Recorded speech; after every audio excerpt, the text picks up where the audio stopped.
Shalom saudara sekalian, hari ini Rabu 8 Juli 2026. Dalam renungan kemarin sudah kita lihat bahwa Samson adalah sosok yang menyedihkan karena diberi kuasa yang begitu besar tetapi direndahkan sedemikian rupa. Dan melalui Roh Kudus yang tinggal dalam diri kita, orang percaya juga telah diberi kuasa menjadi anak-anak Allah. Secara rohani setiap orang percaya adalah Samson dengan kuasa rohani sebagai anak Allah. Tetapi jika kita berjalan dalam ketidaktaatan, kita juga akan menjadi budak yang buta dan menyedihkan.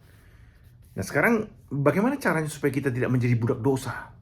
Ini yang terus-menerus menjadi pertanyaan di dalam hati orang percaya.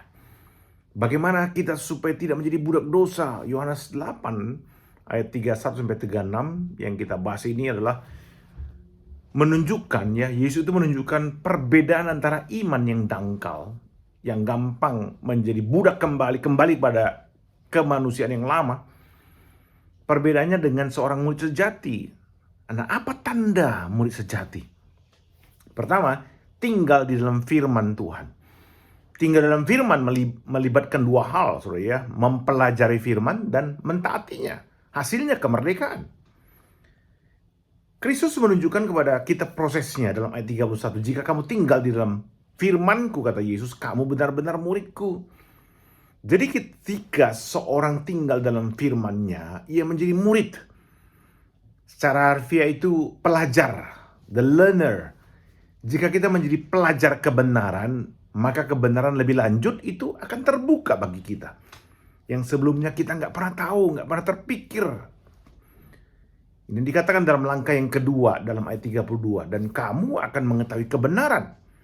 Nah, pendeta Ken Hughes mengatakan bahwa dengan menjadi pembelajar firman Tuhan, tinggal dalam firman Tuhan, kita membuka diri kepada kebenaran rohani. Tentang apa? Tentang diri kita sendiri, tentang Allah, dan tentang keselamatan. Jadi semakin kita tinggal dalam firman-Nya, semakin kita menjadi pembelajar firman-Nya, dan semakin terbuka kepada kita akan kebenaran diri kita, Tuhan, dan keselamatan. Semakin banyak kebenaran yang diberikan kepada kita, semakin kita mengalami kemerdekaan. Dan semakin banyak kebenaran yang kita pelajari, semakin banyak yang dapat kita terapkan. Kuncinya menurut teks kita adalah tinggal dalam firman-Nya, berpegang teguh kepada firman-Nya.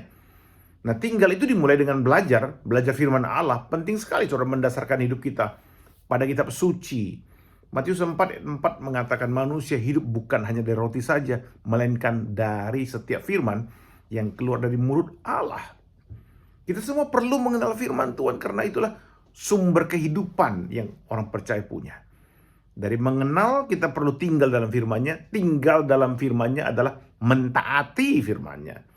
Itulah caranya freedom atau kemerdekaan sejati yang datang.